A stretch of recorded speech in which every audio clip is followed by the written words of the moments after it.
Bueno, ¿qué tal? Estamos ya de vuelta.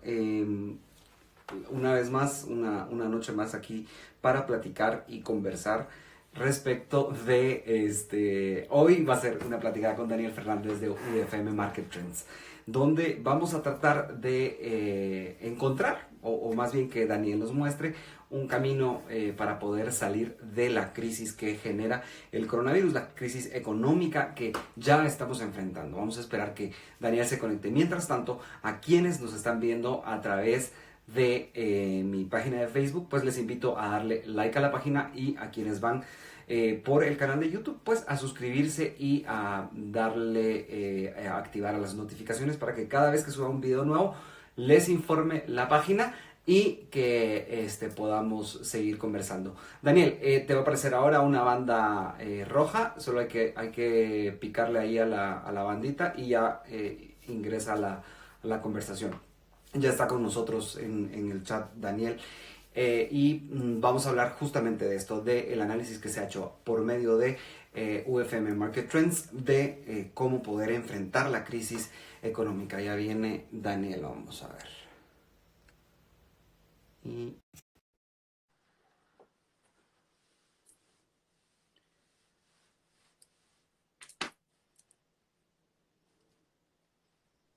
Hola, hola Daniel, ¿qué tal? Buenas noches. ¿qué tal? Buenas noches, ¿cómo estás? Muy bien, gracias Daniel, gracias por tu tiempo y gracias por compartir aquí un ratito. Les estaba contando a la gente que nos está viendo que pues de UFM Market Trends hicieron un análisis de cómo poder salir adelante en materia económica respecto de la crisis que está generando ya el tema de coronavirus. Y quisiera que empezáramos, que nos contaras un poco, pues, quién sos y qué hace UFM Market Trends, por favor. Sí, bueno, pues muchas gracias por invitarme a tu canal. Y bueno, pues lo que nosotros hacemos o como empezamos fue haciendo análisis macroeconómicos y seguimos haciendo análisis macroeconómicos en general de la mayor parte de economías del mundo, bueno, mayor parte de las principales economías del mundo. Hacemos análisis macro de la eurozona, de Estados Unidos, de China, bueno, de Guatemala, porque estamos en Guatemala, de México y de vez en cuando también de Japón y de España. Y bueno, poco a poco, como bueno, pues como estamos, como te digo, en Guatemala y estamos, pues somos una universidad guatemalteca, pues poco a poco nos hemos metido también en un área un poquito diferente de la macroeconomía y es la política económica. Nos hemos ido metiendo en temas estrictamente, bueno, pues de, no sé, si hay o no hay una burbuja inmobiliaria en Guatemala, si existe o no existe un problema con los precios y con los precios de consumo que da el INE, pues son las cosas que hemos hecho en los últimos años, si hay o no hay, o si se pagan muchos impuestos en Guatemala o no, que más o menos todo el mundo cree que no. En principio, pues en general, pues las personas pagan pocos impuestos, las empresas pagan bastantes impuestos.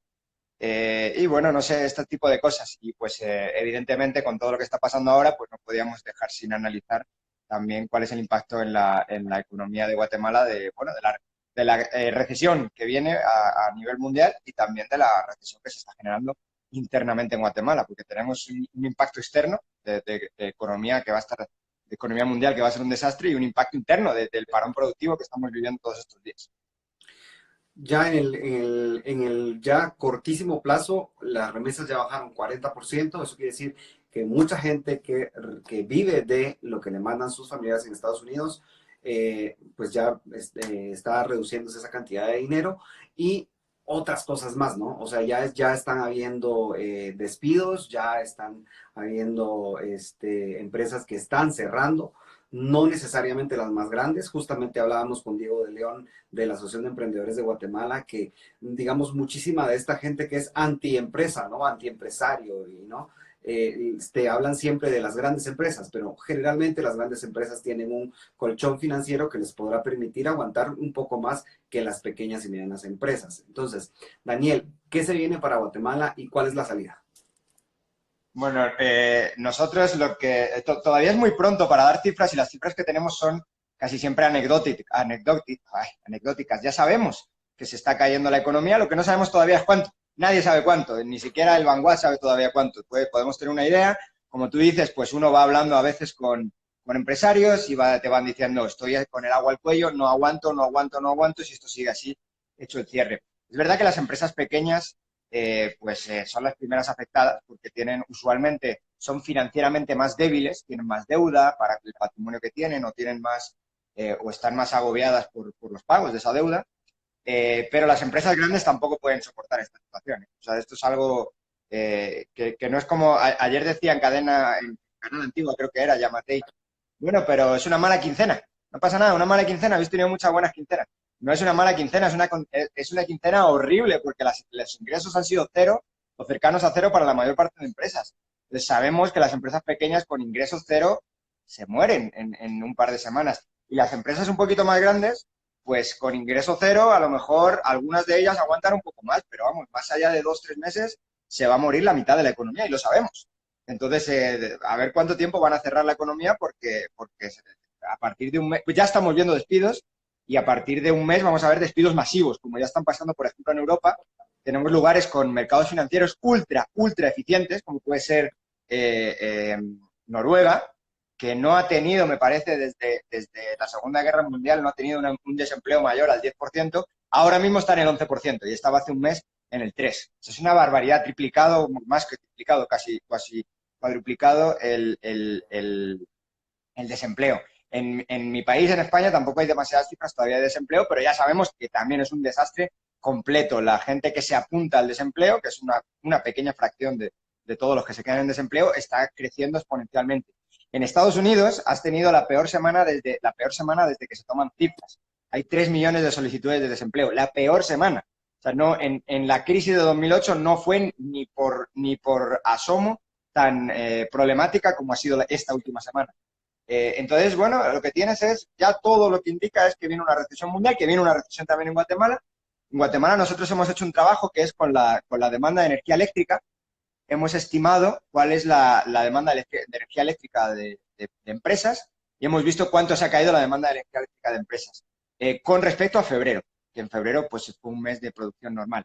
Y lo que hemos visto es que se ha caído aproximadamente en las mañanas, cuando todavía no hay toque de queda, un 40% en la demanda empresarial de energía eléctrica, y en las noches, en las tardes, a partir de las 2 de la tarde, que ya empieza la gente a irse a casa por el toque de queda, la caída en la demanda industrial o demanda empresarial es de más de un 80%. Es decir, ya sabemos cómo está impactando esto. Es interesante o interesantísimo ver que por las mañanas se caiga un 40 y por la noche se caiga un 80, teniendo en cuenta que en general las restricciones a empresas son tan fuertes o han sido tan fuertes, son tan fuertes que en general casi ninguna empresa formal está operando, o muy pocas empresas formales están operando. Esto lo hemos interpretado nosotros como que el impacto fuerte se está viendo en el sector formal, lo cual es bastante interesante porque todas las ayudas que se están planteando es al sector informal. Esto no quiere decir que a lo mejor esas ayudas no tengan que ir para allá. Lo que quiero decir es que, pues de momento, solo el toque de queda es lo que ha impactado solamente en las tardes a la economía informal. La economía formal lleva impactada desde más o menos más o menos no, exactamente el 17 de marzo, que fue cuando se impuso este parón productivo que anunció Yamatei y cuando se paró el transporte colectivo. Entonces, como digo, se están centrando todas las ayudas en intentar pues soportar el sector informal. Es verdad que el sector informal naturalmente siempre es el más desprotegido ante cualquier problema. Curiosamente, en esta crisis probablemente es el que menos está viendo impactado, porque el sector informal sobre todo se dedica a temas agrícolas y esos no han parado, ni se quiere que se paren, básicamente para que no nos muramos de hambre. Y el sector, probablemente el que sí está sufriendo es el sector informal urbano y los emprendedores urbanos, esos están muertos. El sector informal rural es muy probable que solamente lo esté afectando el toque de queda y, como vemos, solo lo afecta parcialmente, ni siquiera durante todo el día. Entonces, tu otra pregunta era cómo salir de esto. Pues además de, no sé si puedo decirte con un milagro, pero si se puede con un milagro bien, y si no se puede con un milagro, pues podríamos ver alguna otra cosa que se necesitara menos que un milagro. Pero bueno, en principio, lo que tienen ahora mismo las empresas en general, también las empresas grandes, es un problema de liquidez brutal. ¿A qué me refiero con un problema de liquidez? Las empresas usualmente, en vez de manejar mucho dinero, no suelen manejar mucho dinero, lo que manejan las empresas es lo que se denomina capital de trabajo. y usualmente van pagando los egresos, las salidas de dinero, las laborales, de deuda, etcétera, las van pagando con los ingresos que van entrando. ¿Problema que hay ahora mismo? Pues que los ingresos están completamente parados. Si los ingresos están completamente parados, pues bueno, hay algo, ese capital de trabajo aguanta algo de tiempo, que es un poco lo que estábamos viendo antes, algo de tiempo aguanta, pero no puede aguantar indefinidamente. Entonces, la pregunta es ¿cuánto va a aguantar? Bueno, pues las empresas, ya tienes una idea de por tipo de empresa cuánto van a aguantar. Las empresas mejor capitalizadas y con sectores que más cash tienen van a durar entre 3 y 6 meses, las más grandes, y algunas empresas, por ejemplo, como restaurantes, esas están fatal, están bastante mal, y bueno, sobre todo porque los restaurantes tienen mucha, pues viven de su flujo diario y se paga flujo quincenal a los trabajadores y mensual al sector financiero, y estos sí están con el agua al cuello. Entonces, ¿cómo remediar el problema de liquidez que tienen las empresas? Mi propuesta es disminuir, bueno, primero aplazar el pago de impuestos, los impuestos que ya se deben de 2019 y de 2020, aplazarlos lo máximo posible. Se han aplazado algunos de ellos, se han aplazado un mes, otros de ellos se han aplazado 15 días, en la mayor parte se han aplazado 15 días y se tienen que empezar a pagar dentro de nada. Y ni siquiera se aplazaron sobre todo porque la SAT dijo que eran días no hábiles. Entonces, días no hábiles significa que no tienes que pagar esos días, pero cuando sea hábil lo tienes que pagar. Entonces, la SAT ha hecho esto básicamente para que salga alguna propuesta que tire para adelante el pago de estos impuestos. Claro, si tiras para adelante el pago de impuestos, le generas un agujero al Estado, que además está gastando un montón el Estado. Entonces, no parece que haya mucha gana dentro del gobierno de aplazar este pago de impuestos. ¿Qué otra cosa? Bajar impuestos. Y sobre todo eliminar algunos, sobre todo los más antieconómicos. El impuesto de solidaridad, el ISO, es un impuesto ultra antieconómico y ese es el típico impuesto que se tiene que ir lo más rápido posible. En la práctica el ISO funciona como un ISR adelantado. Entonces tú pagas hoy, en 2020, por unos beneficios que todavía no has tenido. Con un poco de suerte los voy a tener el año que viene y así pues me lo acredito después. Cuando tenga que pagar el ISR, no te pago todo lo que te debo, me descuento el ISO. Es un impuesto antieconómico porque está generando un pago por un beneficio que todavía no existe, entonces descapitaliza empresas, les quita liquidez a empresas y además es un impuesto que especialmente en estos momentos, cuando muchas empresas ya sabemos que van a tener pérdidas este año, las va a matar porque tiene que hacer un pago de unos beneficios que no va a tener. Que es verdad que los puedes acreditar 3 años siguientes, pero claro, el año que viene a lo mejor la empresa ya no existe. Este es el grave problema. Entonces, eliminación de ISO debería ser urgentísima. De momento, lo único que hay sobre la mesa es un aplazamiento del ISO, no una eliminación. ¿Qué más cosas? Bajar el ISR.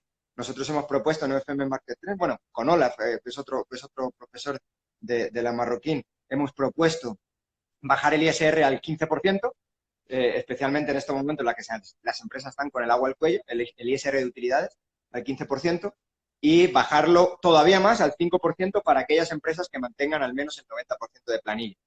Es decir, ya sabemos que van a despedir un montón de gente, pues vamos a poner caramelos en la boca a las empresas para que aguanten y no despidan gente. Si no despiden gente durante 3 años y mantienen la planilla en 2020, la planilla que tenían en 2019, durante 3 años podrán optar a un impuesto de la renta ultra reducido de un 5%. ¿Qué más cosas? Hemos propuesto también unas vacaciones aduaneras, unas vacaciones regulatorias aduaneras, que son básicamente, pues, ya sabemos que el grave problema que tenemos en aduanas es un problema en el que la SAT los funcionarios de la SAT tienen una arbitrariedad brutal, es decir, tú vas a importar cualquier cosa y te dicen, pues eso viene dentro de este rubro, y este rubro paga el 20%, y tú dices, hombre, no, esto no va en ese rubro, va en este otro, paga un 10 o paga un 0. Entonces te dice, bueno, vale, yo te lo muevo al otro, pero se te va a caer un poquito de dinero aquí, ¿va? ¿Qué te parece? Entonces sabemos que las mordidas funcionan así en aduana, entonces lo que proponemos es cobrar el IVA a todo el mundo, eso sí, porque bueno, los productos extranjeros tienen que competir a igualdad de condiciones con los productos nacionales, pero a igualdad de condiciones, no ponerle trabas, ni ponerle mucho menos, ni darle poder al burócrata de la SAT para que te cubre mordidas. Y uno diría, pero este quizá no es el momento de tratar las mordidas. Y tienes razón, quizá es otro momento mejor hacer esto. El momento mejor hubiera sido hace 1 año, o hace 2, o hace 5, pero bueno, no lo hemos hecho. Pero el problema es que se quedan sin desaduanar un montón de mercancías durante mucho tiempo. en un momento en el que las necesitamos urgentemente. Ya estamos viendo que están subiendo algunos precios de algunos insumos básicos. Entonces, si están subiendo precios, no hay mejor llamada para empresarios, tanto nacionales como extranjeros, que, oiga, estamos aquí y pagamos bien por las mercancías. Quite de la aduana todo lo que pueda y que entren toda esa mercancía lo más rápido posible. Si esto pasa, usualmente los problemas de escasez desaparecerán y cuando desaparecen los problemas de escasez, los precios también bajan.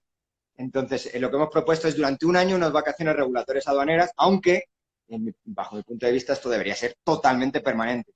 Sin embargo, es verdad que hay ciertos problemas para pues hacer esto porque, bueno, esto es bastante divertido. Estamos en una unión aduanera con algunos países de Centroamérica y funciona relativamente bien, por ejemplo, con Honduras. Entonces, esa unión aduanera o esos tratados de libre comercio no te permiten quitar todos los aranceles, lo cual es muy divertido. Hay tratados de libre comercio que no te dejan hacer libre comercio.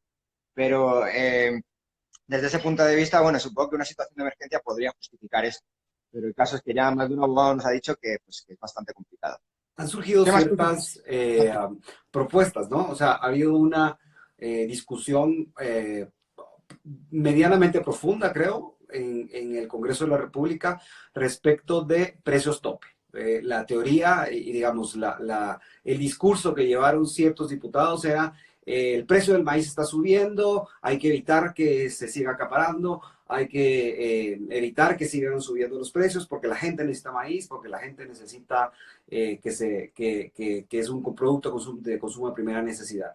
Y luego viene todo este discurso emocional, o sea, sí, apelar a la necesidad de la gente y, bueno, surgió eso, luego pues se descartó la idea, hubo una alocución, creo que el Muso allá hubiera estado perfecto, o sea, muy feliz a estar, haber escuchado ese video donde les dice, los precios tope nunca han generado más que mercado negro. Se abandona la discusión, luego surge el tema de aplazamiento de pagos de servicios y viene después una reciente, ¿no? Que es un seguro de desempleo.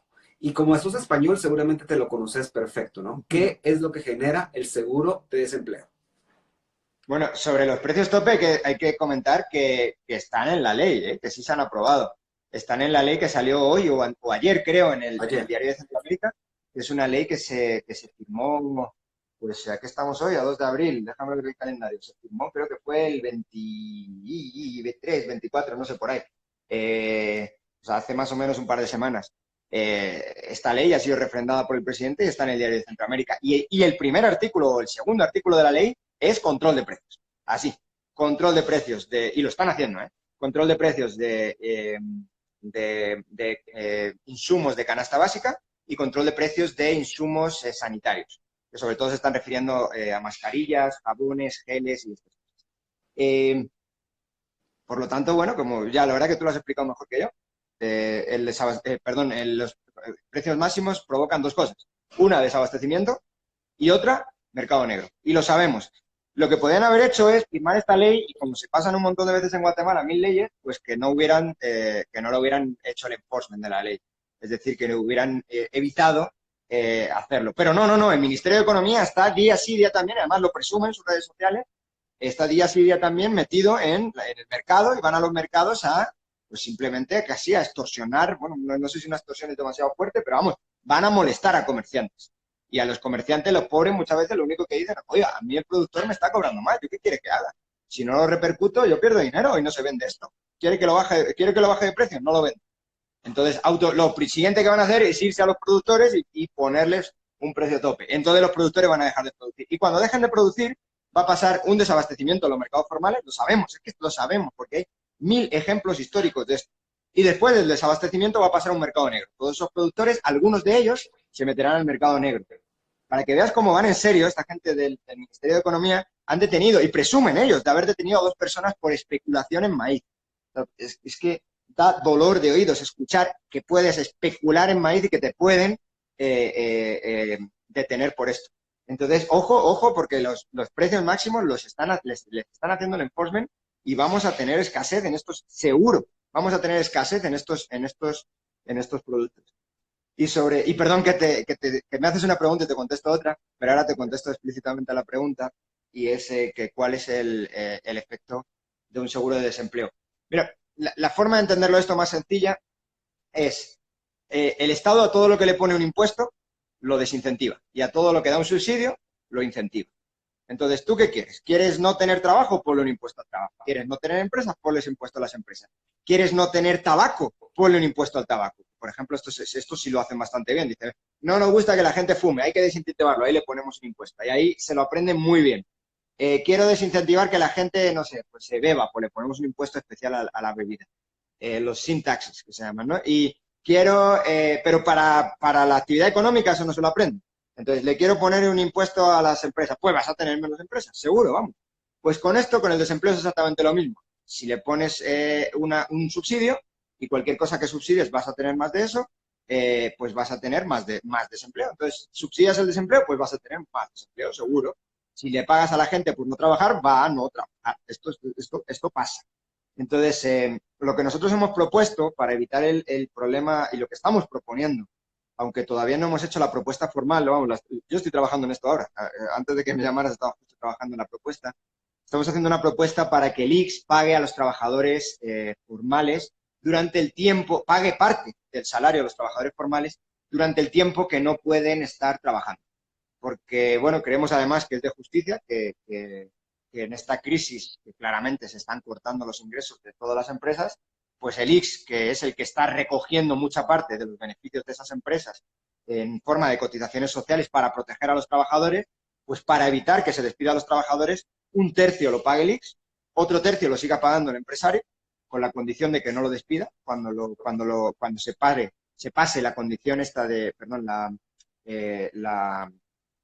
la suspensión del empleo, y un tercio lo paga el propio empleado, porque, bueno, hay muchos empleados, y esto es muy injusto, hay muchos empleados que todavía tienen que ir a trabajar y que cobran el 100% del salario, y hay otros empleados que están en casa y no tienen que trabajar absolutamente nada, y cobran el 100% del salario. Entonces, no parece muy justo que aquel que está teniendo o viéndose obligado a tener que ir a trabajar porque trabaja en uno de los sectores que no se han considerado o que se consideran esenciales, pues que ese trabajador cobre exactamente lo mismo que antes, mientras que el trabajador que está en casa bueno, pues, o que también se está viendo obligado a estar en casa, pero bueno, que estando en casa puede además aportar algo a toda esta crisis, porque esto es una crisis en la que todo el mundo tiene que aportar.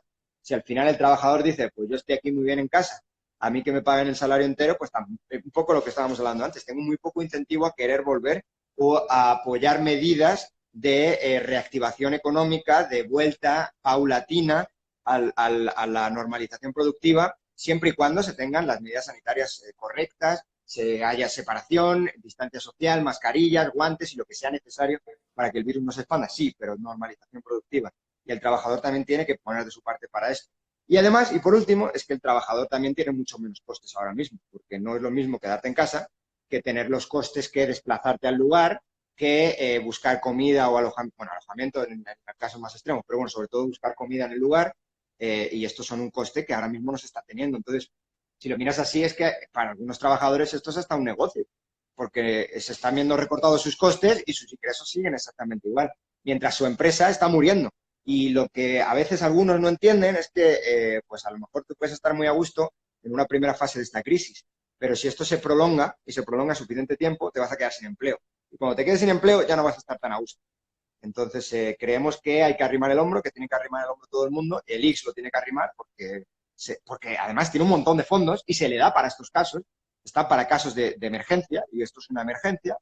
El trabajador tiene que aportar su parte y el empresario tiene que seguir aportando su parte. Que no nos olvidemos que el empresario tiene completamente o casi completamente cerrado sus ingresos. Si tiene cerrados sus ingresos, tendrá que de alguna manera disminuir algo sus gastos o va a morir muy rápido la empresa.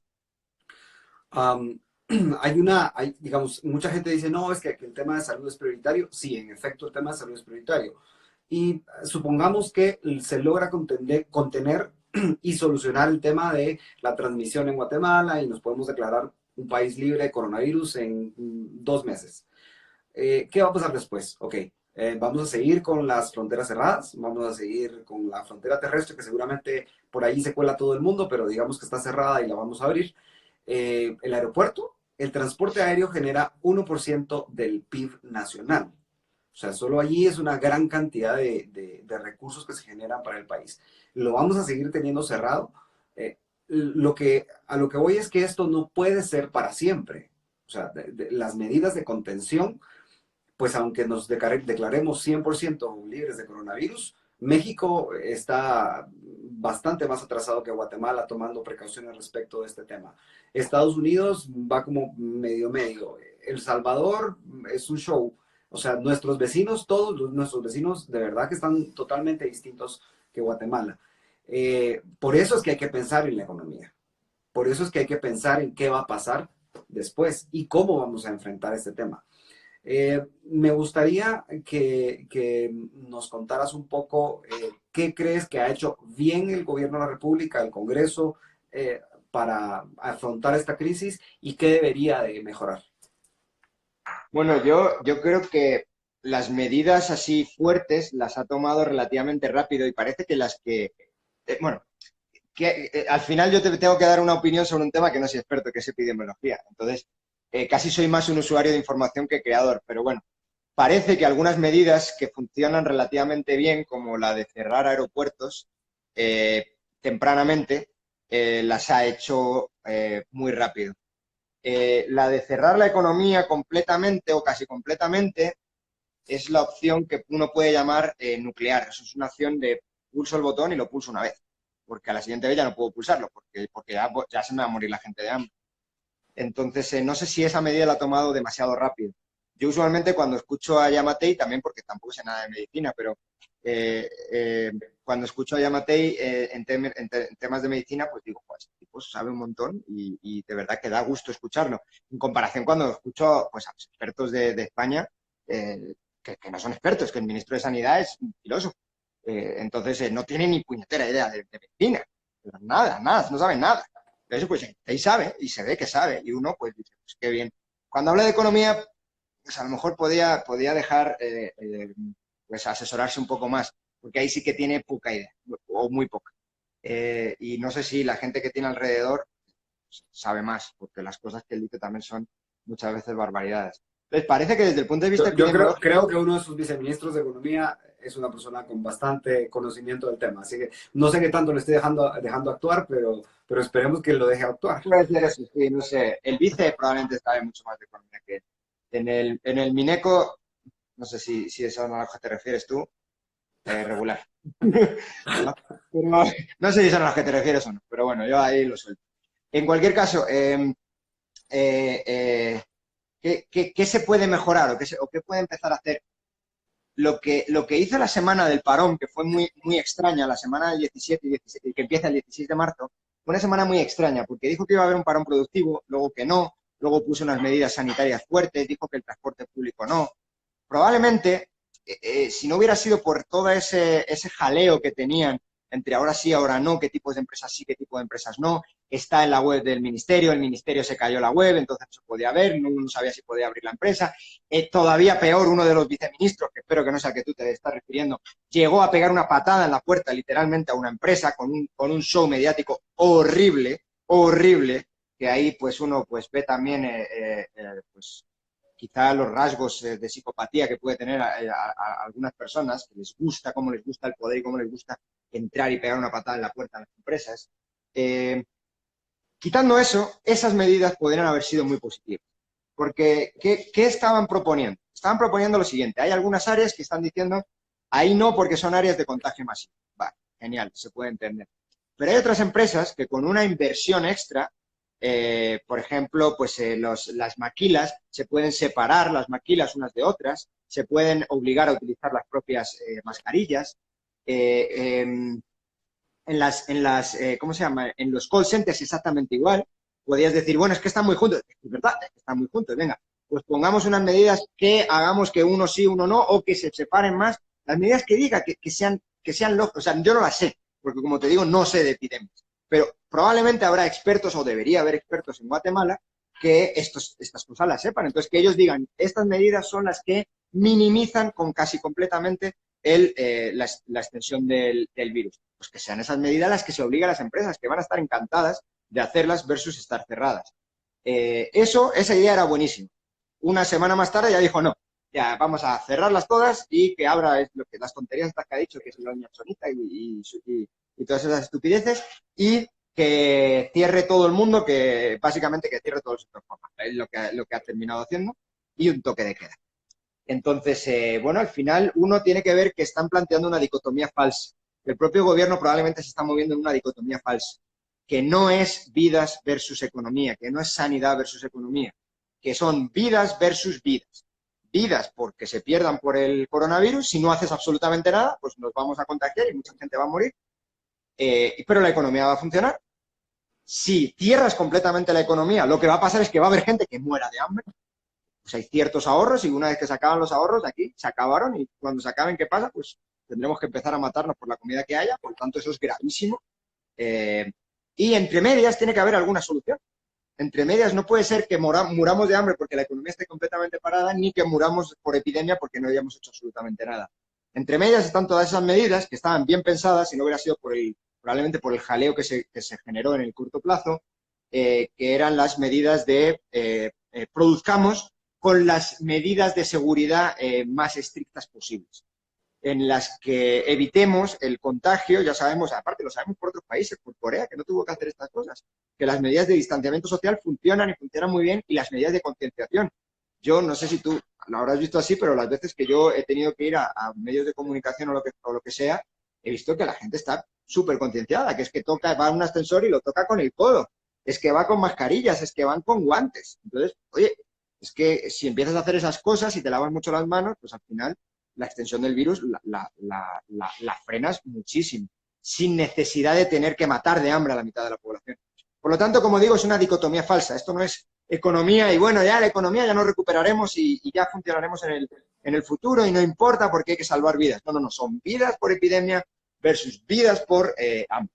Entonces, y entre medias hay alguna opción que yo creo que minimiza cualquiera de los dos extremos de vidas que se pueden perder. El gobierno está en uno de los extremos, que es la pandemia no va a matar a nadie. Eso sí, si se muere alguien de hambre, eso ya veremos. Bueno, lo que se viene, y lo comenté, digamos, en el anterior video, era derivado de las recientes declaraciones del presidente, las de anoche. Es básicamente el presidente está a espera de que los casos que están en incubación en estos días exploten en 15 días. O sea, él ya está anticipando de que aquí va a haber cualquier cantidad de contagiados y de gente que va a tener que atenderse en esos hospitales de campaña tan grandes que se están construyendo. Por algo es que se están construyendo de ese tamaño. O sea, él sí está esperando eso. Y lo que se puede venir es medidas de mayor contención. Uno de los primeros videos que hice fue con la presidenta de la Asociación de Enfermedades Infecciosas. Es, digamos, una de las infectólogas más importantes del país. Y lo que todos los infectólogos te dicen es, cerremos, cerremos, cerremos, todos a la casa, nadie salga 24/7. ¿Cómo puede subsistir una economía con la gente 24/7 en la casa? No puede, es que ese es el problema. Los países más ricos, o sea, al final la dicotomía también existe en los países más ricos, que es lo que están haciendo, cerrar. España está prácticamente cerrada, Italia lo está, Estados Unidos un poco menos, pero lo está empezando a hacer, en Nueva York ya está. Entonces, pero claro, todos estos sitios que te estoy diciendo son sitios relativamente ricos. Entonces, quizá en el corto plazo su dicotomía sí es cierta, vidas versus economía.